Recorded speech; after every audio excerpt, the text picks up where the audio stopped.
Tonight on Prime, tariff turmoil, the shockwaves across the country and around the world. The operation's over, and now we let it settle in. The Dow plunging one of its worst single-day losses in years. Tonight, White House officials are defending their actions. But what does it all mean for your wallet? It just added a level of anxiety that I really wasn't in the mood for when trying to buy a car. Our team is standing by to break it all down.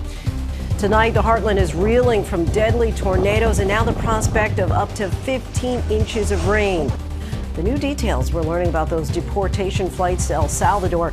Today, the judge blasted the government, saying they, quote, acted in bad faith. Maria Villarreal talks to the families of migrants sent there who say their loved ones haven't committed any crimes.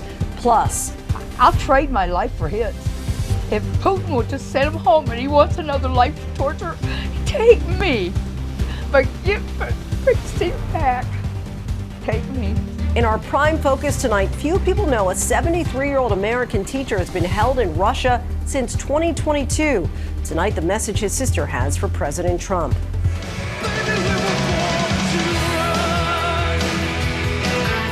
And the legendary musician opens up his vault, 7 lost albums from the boss. From ABC News World Headquarters in New York, this is Prime with Linsey Davis. Good evening, everyone. I'm Linsey Davis. Thank you so much for streaming with us. We begin with a massive sell-off and fallout after President Trump's announcement of sweeping tariffs. Trump's trade war and tariffs on every country in the world sent markets reeling globally. The Dow plunged nearly 1,700 points, one of its worst single-day plunges ever. Millions of Americans are witnessing their retirement funds dwindle. President Trump brushing it off today, saying it's going very well and the markets are going to boom. But already one U.S. car maker is temporarily laying off hundreds of American workers because their parts factories in Canada and Mexico are hit by those tariffs. Tonight, economists say these new tariffs could cost the average American family of 4 more than $7,000 a year. And Americans are bracing for higher prices and also inflation. Our team is standing by to cover it all. Our chief business correspondent, Rebecca Jarvis, leads us off. Tonight, U.S. stocks in freefall. President Trump sweeping new tariffs, sending stocks plummeting, leading to the market's worst day since the start of the pandemic 5 years ago. The Dow plunging nearly 1,700 points, or 4%. The S&P 500 down more than 4.8%. The tech-heavy NASDAQ down nearly 6%. Among the hardest hit, car makers, including U.S. companies Ford, Tesla, and General Motors. And already tonight, the president's sweeping tariffs taking a toll on American jobs. The third largest automaker in the U.S., Stellantis, which makes Jeep, Chrysler, and Ram, temporarily laying off 900 workers in Indiana and Michigan as it pauses production in factories in Canada and Mexico after the president's new 25% tariff on foreign-made cars. And for Americans watching their 401ks shrink and bracing now for higher prices from groceries to cars, economists across the board arguing this is not a surprise with tariffs so steep. The tariffs are a tax on imports, and that tax has to be borne by somebody, and history suggests that it's going to be the American consumer. Other American companies seeing their stocks plunge too. Nike, which produces about half its shoes at factories in Vietnam, down 14.4%. Apple, which designs its phones in California but relies on manufacturing in China, India, Vietnam, and Malaysia, down 9.2%. And if Apple made just 10% of its phones back here in the U.S., analysts estimate the cost of an iPhone would surge from $1,000 to $3,500 because of the cost of labor here. Home building and furniture hurt too. Restoration hardware stocks sinking 40% as the president announced his tariffs. The CEO reacting in real time. Oh, really? Oh, okay. I just looked at the screen. I hadn't looked at it. It got hit when I think the tariffs came out. And tonight on Wall Street, investors telling me the pain is far from over. Living through a day like today, not knowing what the next few days are going to bring or the next quarter, that's where it gets a little troubling. A lot of agony for investors. Rebecca joins us now from Wall Street. And Beej, it's only been 24 hours. What are companies and investors watching for in the coming days and weeks? Yeah, Linsey, this is still day one. Companies are sifting through the information, trying to get a hold of their suppliers overseas to understand how this is going to shake out. Also, those overseas countries, they have yet to announce exactly how they might negotiate or retaliate. But JP Morgan tonight out with a note saying that if sustained, these tariffs could plunge the U.S. and the world into recession. Linsey? Wow, some startling words there. Okay, Rebecca Jarvis, our thanks to you. Late today, the president departed the White House as the markets were plunging and said, "I think everything is going well," signaling he will stay the course. Here's our chief White House correspondent, Mary Bruce. Tonight, President Trump sounding unbothered by the plunge on Wall Street after his sweeping tariffs upended the world economy. I think it's going very well. It was an operation, like when a patient gets operated on, and it's a big thing. In the past, the president has acknowledged his tariffs could cause short-term pain to American consumers and businesses. But today, he only spoke of rosy times ahead. The markets are going to boom, the stock is going to boom, the country is going to boom, and the rest of the world wants to see, is there any way they can make a deal? But watching the markets dive today, the president's own former Treasury Secretary Steve Mnuchin saying he hopes there can be a deal to lift some of these tariffs, acknowledging the reality that fulfilling Trump's pledge to return manufacturing to the U.S. will take years. I'm hopeful that those will be negotiated down, that those are tariffs that will bring people to the table and we'll negotiate them down. Now, for many businesses, it takes a while to move the manufacturing base. Tonight on Air Force One, the president laying out a timetable. How long will it take to get manufacturing, American manufacturing, to where you would like to see it? Well, let's say it's a 2-year process. They can build them fast, but they're still very big plants. So I'd always say it would take a year and a half to 2 years. But he did not explain what would happen to alleviate pain in the interim, or acknowledge that American businesses will likely pay more to build products here than overseas, costs that economists warn will be passed on to consumers. Not what American consumers want to hear. Mary Bruce joins us now from the White House. So, Mary, I know the president today did not acknowledge the potentially negative impacts of the tariffs. Are White House officials towing that line?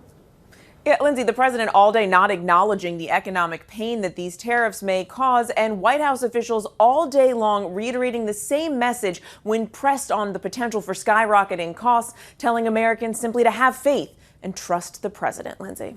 All right, Mary Bruce for us from the White House. Thanks so much, Mary. Thank you. No doubt the tariffs will impact businesses of all types across the country if they haven't started already. And our Jacqueline Lee went to Maryland to learn more about how some business owners and consumers are bracing themselves for the major changes ahead. On this side, for example, we have dimensional lumber coming from Sweden and Norway. More of the white boxes is cedar fencing coming from China. Right outside the Port of Baltimore is Greg Williams, who runs B&E Storage and Transfer. They're essentially the middleman who receives products from all over the world in these shipping containers and then sends it to big box stores across the country on these semi-trucks. Why is volume so important for your business? So we base our square footage, the amount of trucks that we own, the amount of employees that we have on how much product we're going to be moving through here on a daily basis. And if that volume goes down, then obviously we don't need as many employees, we won't need as many trucks, we won't need as many forklifts. Williams says he's bracing for the potential loss of international customers over tariffs. The Port of Baltimore handled a whopping $62 billion worth of cargo last year, one of the busiest ports in the nation. Its top imports: cars, wood, and construction materials. Have you ever wondered how items end up on store shelves? It starts right here. They're unloaded off the cargo ships into a warehouse like this to be sent to a store near you. But if tariffs raise the price of that entire system, that means prices go up at checkout. It just added a level of anxiety that I really wasn't in the mood for when trying to buy a car. Dealerships nationwide reporting a huge spike in car sales after President Trump's announcement of 25% tariffs on foreign cars and car parts. Did this push up your car purchase sooner? It's possible that it might, because we probably don't need it for a few months, but we're actually considering whether we should pull the trigger sooner. Chevy Chase Acura in Maryland seeing a 66% increase in sales in the last month. But dealer Sam Weaver admitting the tariffs will push up the price of new cars. Economists estimating as much as $10,000. If that's what we're dealing with, we've dealt with a lot before, and we'll just take care of our customers the best way we can. Weaver warns prices of used cars will also increase as more people try to find cheaper alternatives. And since car parts are often made abroad, the price of repairs will go up too. Currently, in our state, the average age of a car is 12 years. That's the oldest it's ever been, and it's approaching 13. So there could be an increase in need for service. Yes, and that'll help from a car dealer standpoint, our service operation. That'll help that, as well as gas stations and independents that work on vehicles. The overall feeling for small businesses across the area, focus on the work. In business, we have to keep going. I mean, we can't just sit here and say, oh no, it's happening. If it happens, it happens. It's above me. Anything that I can do to change it, but we'll just continue to move on and switch gears and do some different things. People holding on to their cars much longer already. Our thanks to Jacqueline for that. Now to the other major headline this Thursday night. At least 6 people killed in the relentless tornado outbreak and flooding rains across the country. A massive tornado struck near Lake City, Arkansas on EF3 with peak winds of 150 miles an hour. A security camera captured powerful winds ripping off pieces of a building in Lebanon, Tennessee.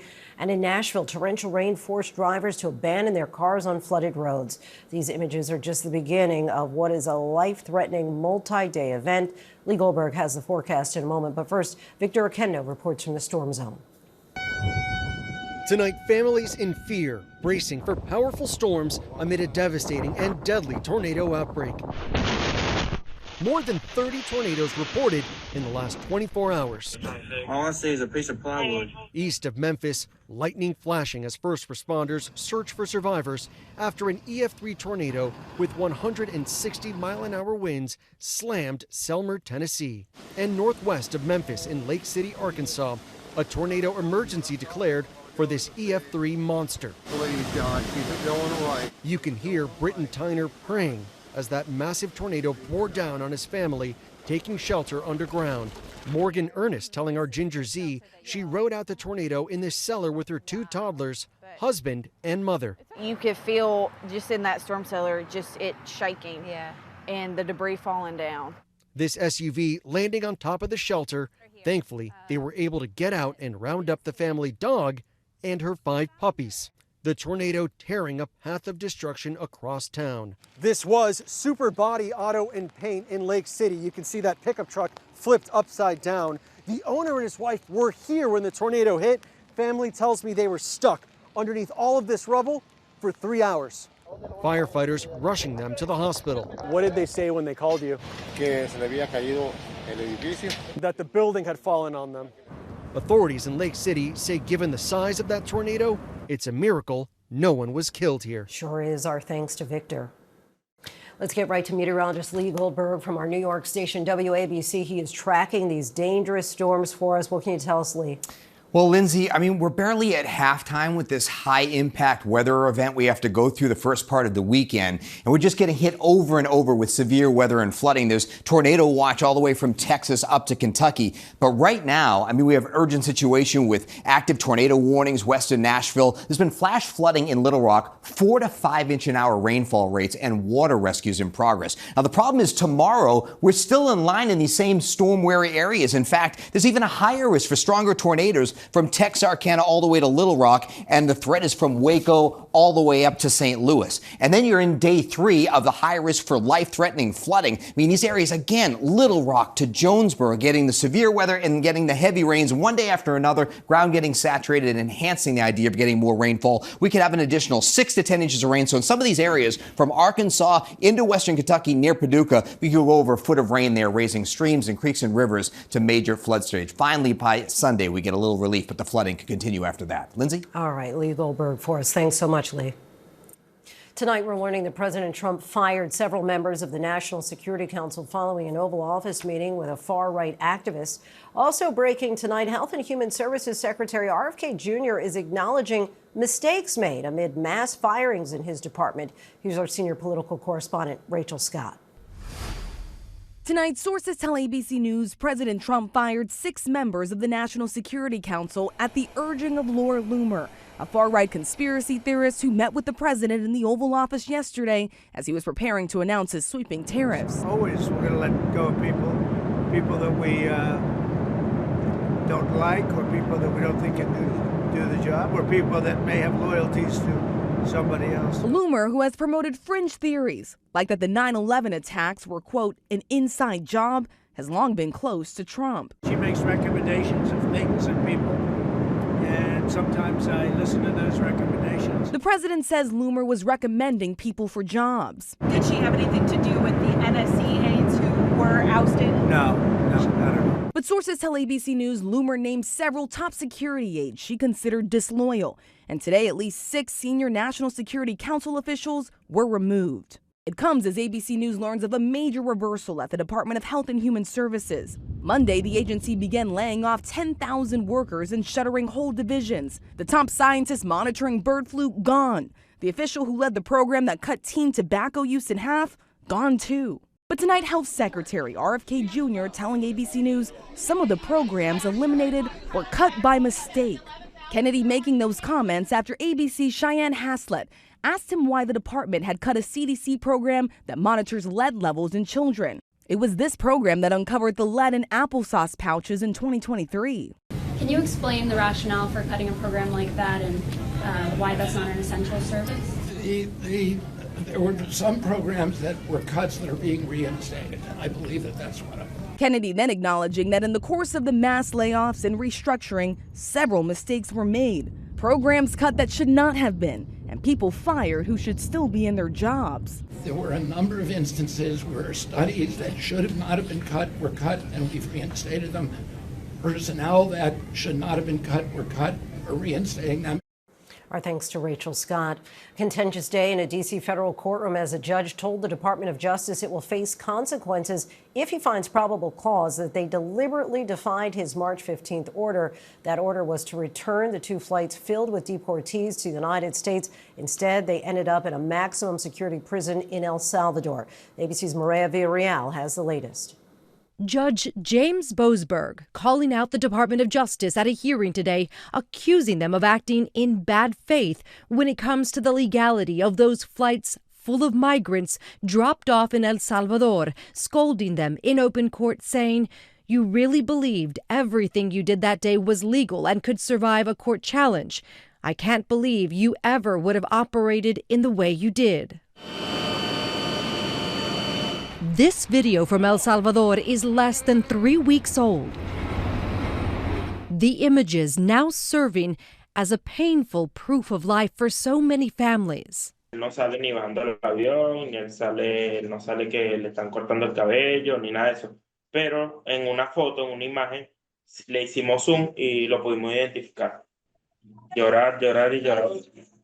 Ni a los más asesinos lo han tratado así. After crossing into the U.S. in December of 2023, Sebastian's brother, Francisco Garcia Cacique, surrendered to authorities. While working on his asylum case, Sebastian tells us an immigration judge allowed his brother to stay in the country with an ankle monitor. During a recent routine check-in with immigration officials in Dallas, he was detained and eventually ended up in one of El Salvador's most notorious prisons, Sicot.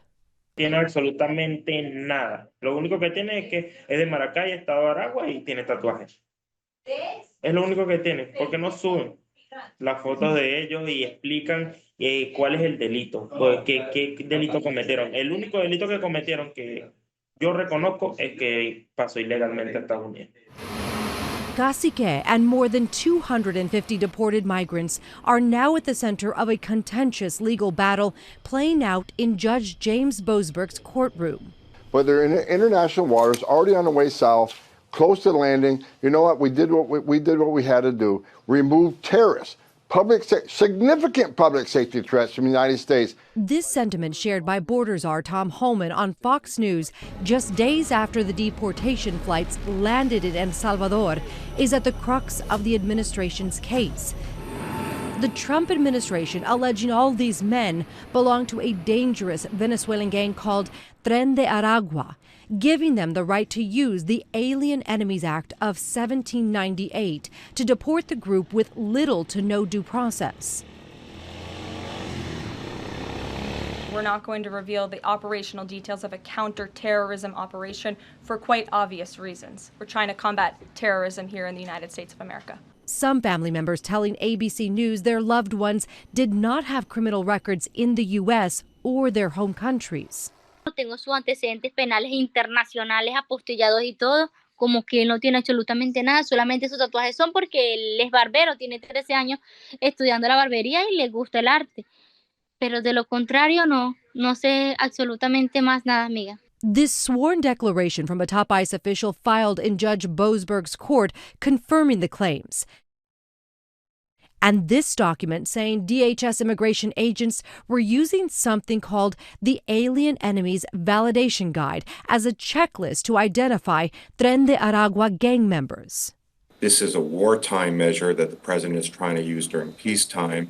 It's supposed to be used only when we are in a war with another country. He is claiming that we are in a war with a gang. Obviously, we are not really at war with a gang. The ACLU asked Judge Boasberg to pause any deportations using the Alien Enemies Act, which he did on March 15th while the flights were still in the air and heading towards El Salvador.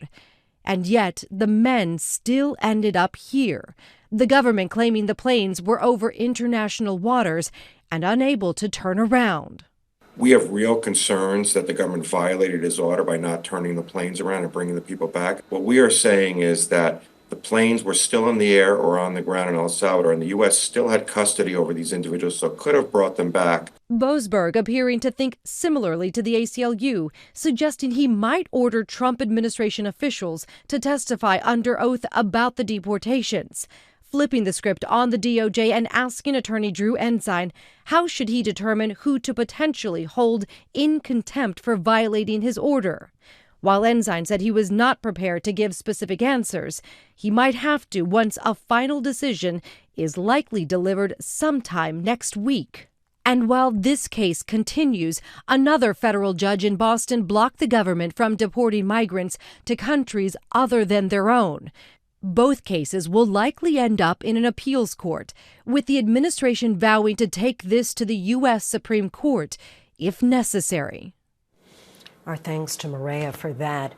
As the Saturday deadline to strike a deal over TikTok approaches, sources tell ABC News the Trump administration is considering a deal to save the social media platform and allow China to keep a majority stake in the company. The agreement would allow China to maintain control of the algorithm and lease it to a U.S. company. Sources also say the president is considering signing an executive order tomorrow to extend the deadline.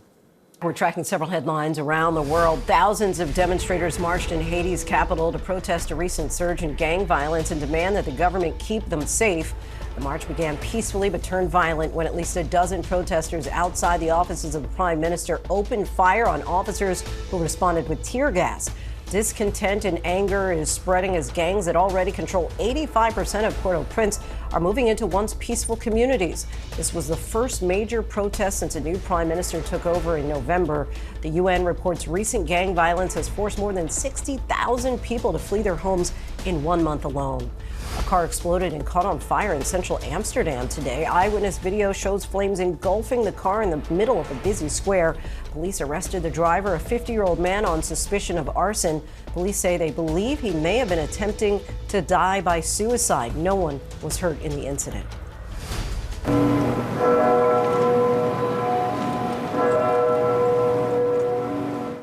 Thousands of people lined the streets of Lithuania's capital to pay their respects to 4 American soldiers who died during a training exercise.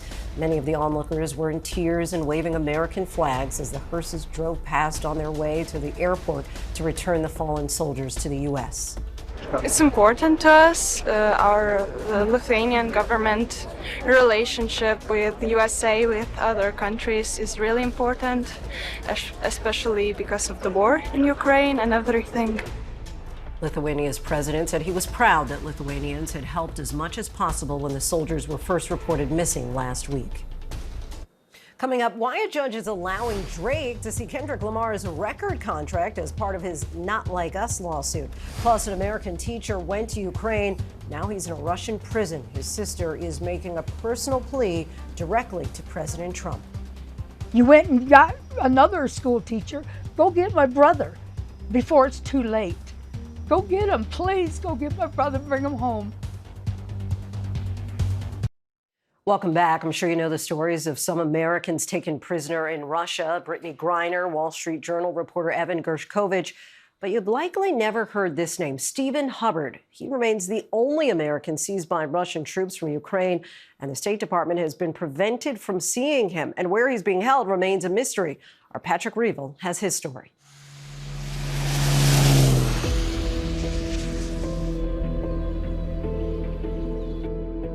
From her home in Colorado, Patricia Hubbard Fox is trying to help free her brother, Stephen Hubbard. Look how groomed he is. So all these like bruising, this up here, these are like lumps and stuff from all the beatings. He's been held prisoner by Russia for nearly 3 years, captured in the early onslaught of Russia's invasion of Ukraine. I'll trade my life for his. If Putin would just send him home and he wants another life torture, take me. But bring Steve back. Take me. This is Stephen, an elderly American zip-tied in the back of a Russian military vehicle.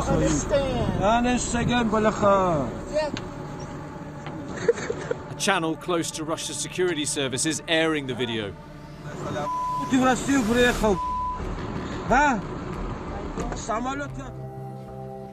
Russia charged the 73-year-old as a mercenary fighting for Ukraine. But his family, the US government, and Ukrainian officials say in reality he's an innocent teacher, forced to plead guilty following years of torture. Amid a Kremlin hostage-taking campaign, there are at least a dozen Americans held in Russia. But Hubbard is the only American that Russia has seized from Ukraine and put on trial. Hubbard seen here struggling to stand as the judge reads out his sentence. Almost 7 years in a Russian prison camp. That was the last time he's been seen in public. Russia says that he's a mercenary, that Steve was fighting for Ukraine. What do you say to that? Well, it's just a lie. Steve was an English teacher, you know. It's just a lie. It's an excuse to kidnap Americans and not just torture them and beat them and do all this, but also for pawns. Steve is nothing but a pawn for Russia. Russia has refused to grant US diplomats access to Hubbard and unusually even to say where he is held in violation of international law. I start getting the images of what they're doing to my brother. You know, we sit down and eat. He can't sit down and eat. They live on concrete. They don't have padded couches or chairs or beds. Darkness, ugliness, cold. Born in Michigan, Stephen Hubbard moved to Ukraine in 2014 as an English teacher. He settled in the small, sleepy city of Izium in eastern Ukraine. He was there when Russia invaded in 2022. Russia's 7-month occupation of Izium was one of the most brutal of the war. After Ukrainian forces liberated the city, they made a horrific discovery: mass graves. ABC News' Ian Pannell visited shortly after the liberation, shown sites of torture. And 4 prisoners kept in here. It's damp, it's dark, it just reeks of fear. Ukrainian investigators say Russian troops took Hubbard from his home in April 2022 and brought him to a torture chamber like this in the nearby town Balaklia. About a month after he was detained, Russian state television showed Hubbard in a report from a prison in occupied Ukraine. Later, Hubbard was taken into Russia itself. Ihor Shishko was also captured by Russian troops. He spent more than 2 years as a prisoner of war in Russia. Photos show his body wasted from lack of food during his imprisonment. Ihor says he shared a cell with Hubbard for about a month. Вони били, звісно, всіх, а будемо казати так, до американця ставились особливо жорстоко, тому що американець били по геніталіях, в тому числі і Стівен. Ihor was eventually freed last May in a prisoner exchange between Russia and Ukraine. In Kharkiv, Ukrainian war crimes prosecutors have opened a case into Hubbard's abduction. Безумовно, це є злочином, оскільки він цивільна особа, він жодного відношення до військових Збройних сил України не мав, він не займався жодною, не перебував в теробороні, він просто цивільний вчитель. Ну, він казав, що в нього є сестра, хотів повернутися в Америку. Але таки маю надію, що це все зрушить і новий президент Трамп Сполучених Штатів включиться і зможе якось Стівена забрати з лав російських вбивць. Hubbard's best hope of getting home now is a prisoner exchange. Last summer, Russia freed Americans in a large swap agreed with the Biden administration. Among them, Wall Street Journal reporter Evan Gershkovich. Everybody knows Mark. In February, Russia released another American teacher, Mark Fogel, in a different exchange with the Trump administration. The State Department has designated Hubbard as wrongfully detained, meaning the US can negotiate for his release. In the meantime, an agonizing wait for his sister. She's selling her home so she can afford to have a place for him to recover when he finally returns. President Trump, you went and got another school teacher. Go get my brother before it's too late. Go get him, please. Go get my brother, bring him home. Quite an impassioned plea there. Our thanks to Patrick Reevell for that. Coming up, the youth hockey game in New Jersey that became a brawl. But why are parents and coaches here joining the fight? Pasta, Prosecco, and Parmesan. Americans love their Italian products, and now you'll be paying much more for them. Just how much? Stay with us. Welcome back, everyone. Of course, President Trump called it Liberation Day when he announced his new tariffs and promised that they'd make the economy boom.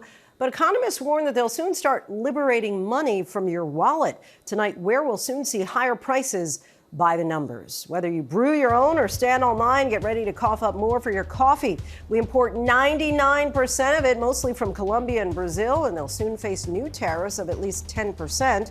And if that makes you think it's tea time, think again. Most of that comes from Asia. So do most electronics. So it's probably the wrong time to splurge on a new TV, tablet, or phone.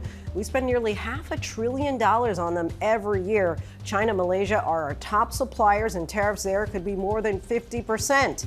Baby needs a new pair of shoes?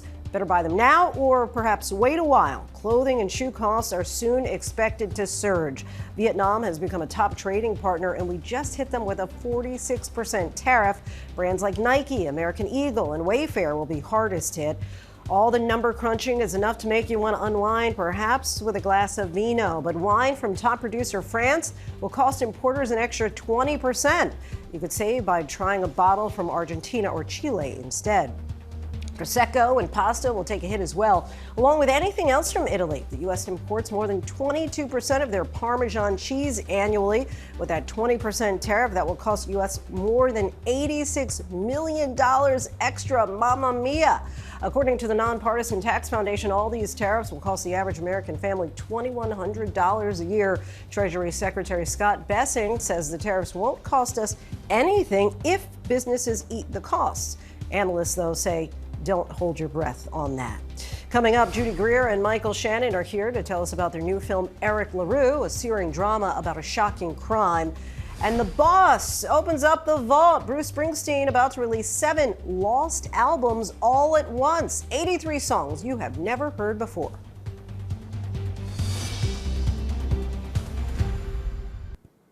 The Boss opens up the vault. Parents charged after brawling at a youth hockey game And a new twist in Drake and Kendrick Lamar's Not Like Us legal drama. These stories and much more in tonight's rundown.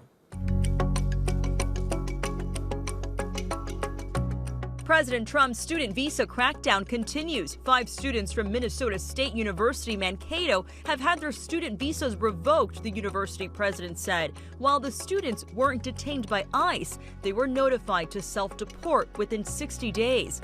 This as 2 other students from North Carolina State University also had their visas revoked. The students reportedly already left the country. The university chancellor said the 2 students were in good standing with the school. 1 dead, 1 injured in Southgate, Michigan after a home exploded. Emergency crews reportedly found a 37-year-old woman in the home while a 38-year-old man was reportedly blown out of the house.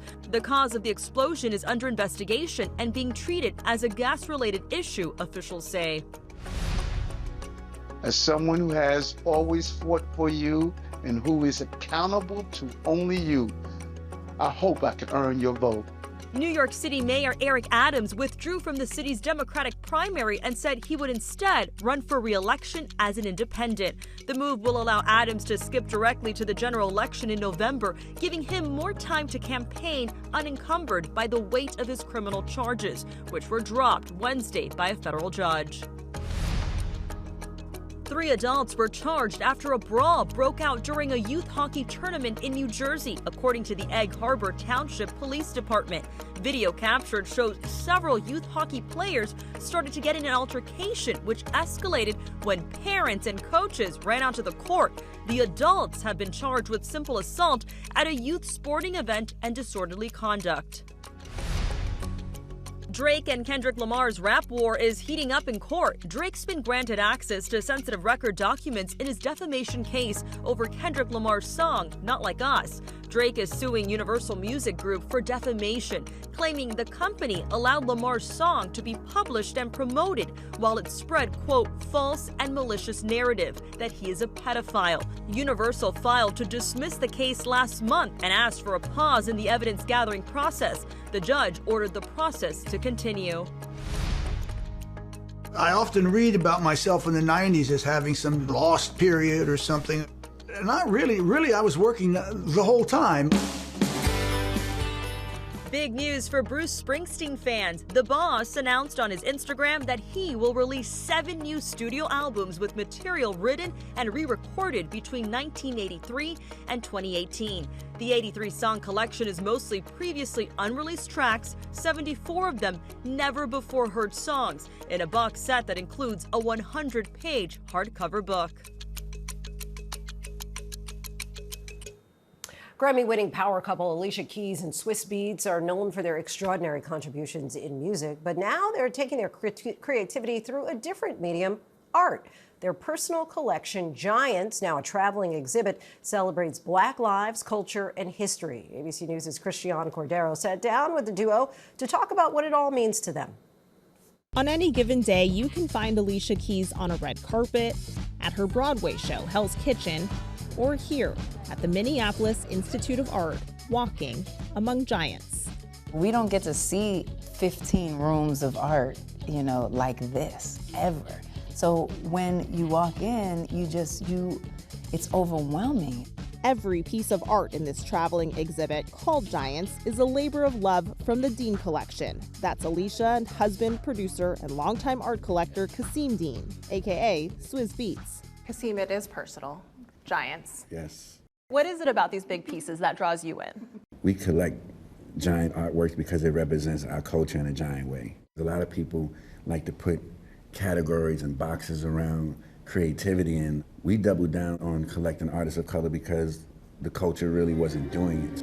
With Marvin Gaye playing overhead, visitors take in visual artists like Kehinde Wiley, best known for his portrait of President Obama, and Nicolene Thomas, whose work literally shines. It's like her posture's so strong, boss. so powerful. Boss. Plus Gordon Parks photographs documenting history. Parks got his start in nearby St. Paul. We are, coming up on the anniversary of George Floyd, and this is a very powerful moment in time for us to remember who we want to be. Who do we want to be. And so when you walk in these doors, you remember who you want to be. In 2020, millions of people of nearly every background marched the streets worldwide following a series of use of force incidents against Black Americans, drawing a line at George Floyd's murder in Minneapolis. I was a reporter here 5 years ago, and just walking around here, it feels like this exhibit is wrapping its arms around this community. It feels like a love letter to the healing process. I love that. Same. Wow. I think it's a love letter to all of us. We all belong. We know that. And I think sometimes that narrative doesn't come through, or it tries to be diminished. You know what your response reminds me of? It's your Grammy speech this year. DEI is not a threat, it's a gift. And the more voices, the more powerful the sound. There was something about DEI is not a threat, it's a gift that deeply resonated with people. Were you expecting that? You never know, but I did know that this is on our consciousness. I was just looking at all of these artists on the stage, and I was similarly to how I feel when I'm looking at these artists and giants, and I'm thinking, look at all of us. We're so different. There's not one of us in this room the same as the other. It makes you remember how important it is to be who you are, how important it is to see the diversity within us, to allow that to be expressed. What's the answer for this moment? To keep moving. We've always been a culture of moving forward people. The proof is captured on the walls and in the classroom. Indigenous art forms from multiple indigenous tribes. So I'm gonna paint it, but right now I'm making a digital mock-up. 18-year-old Ayana Bulio is in the museum's Teen Perspectives program, which gets local students engaged in and creating art. This year, the 7-week program runs in tandem with Giants. It's led by program manager Anna Dillard. It's incredible to imagine what that does for them. What does it do for you? I think so. It is very easy to feel pessimistic. I would say I'm a bit of a pessimist, honestly. But that seems impossible when you're working with these kids. They are so full of stories. And on this day, they left with a big story to tell. Hey! Hi, guys!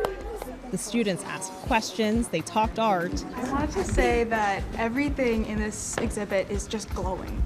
They stood side by side on the shoulders of giants. Future Giants! All right, thanks to Christiane. Actress Judy Greer might be best known for her comedic roles in TV and films, but she can and does handle any complicated role thrown her way. Case in point, her latest film, Eric LaRue, with actor Michael Shannon making his directorial debut. Greer plays the mother of a school shooter coming to terms with her son's actions. Let's take a look. You should leave yourself open to healing and pray. Oh, stop talking to me like that! I'm not a child! I don't want to talk about what happened to my son. I feel the same way.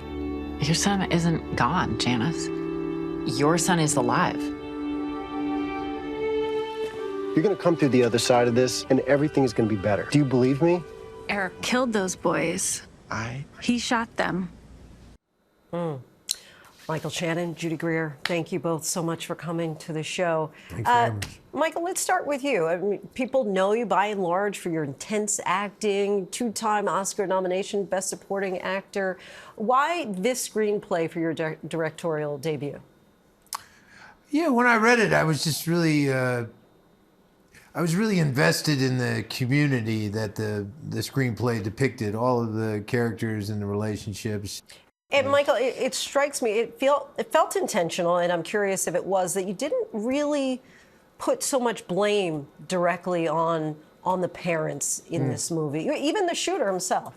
Yeah, well, I think that's understandably a lot of people's impulse is to just say, well, it must be the parents, you know, the parents must have created this monster that would go out and do this thing. But I think the truth of it oftentimes is a lot more complicated. Nuanced. Nuanced. And I think the fact of the matter is something that exists in our society, in our culture, that we just have not been able to weed out. Feels that you and your husband character in the movie employ religion a little differently. Would you agree? Yeah, one thing I really love about this script and the story is that they are both reaching out and trying to find comfort and help and a way to deal with their grief, and they just do it in two really different ways. In our story, they do it through two very different churches. I think one church is offering the idea that everything happens for a reason and God created this situation to happen, and the other concept, the other church is talking about how like these things happen and we will turn to God to help us deal with them. I think it's really common, people go to church for this reason. Judy, what drew you to this movie? Mike, really. I probably said yes too quickly. I was like trying to be cool and be like, oh, I'll read the script, yeah. But I really, when he was like, I'm going to direct a movie, which he told me 8 years before he would never do. And then he's like, I want to direct this movie. I want to send it to you. I was like, okay, great, I'll do it. When do I start? I know. Where do I go? Yeah, so it was him because and not just because he's my friend, but because he's so good at acting and he's so smart and he has such a beautiful outlook on the human condition, which I don't think a lot of people know about him. And he is so compassionate about people. So when I did sit down to actually read the script and I thought it was really scary, the story was scary and the situation was heartbreaking, I really thought like he is the right person to tell this story, and he, as nervous as I was to play a role with this much depth, I knew he would take really good care of me, frankly, and he did. Surrounded all of us actors, thank you, with each other. He cast all of his friends and his favorite actors, and he took really good care of all of us. Judy, Michael, we thank you both so much for coming on the show. Really appreciate it. Our pleasure. Eric LaRue, starring Judy Greer, directed by Michael Shannon and written by Brett Naveau, opens in theaters Friday, April 4th. And that is our show for this hour. I'm Linsey Davis. Be sure to stay tuned to ABC News Live for more context and analysis of the day's top stories. Thanks so much for streaming with us.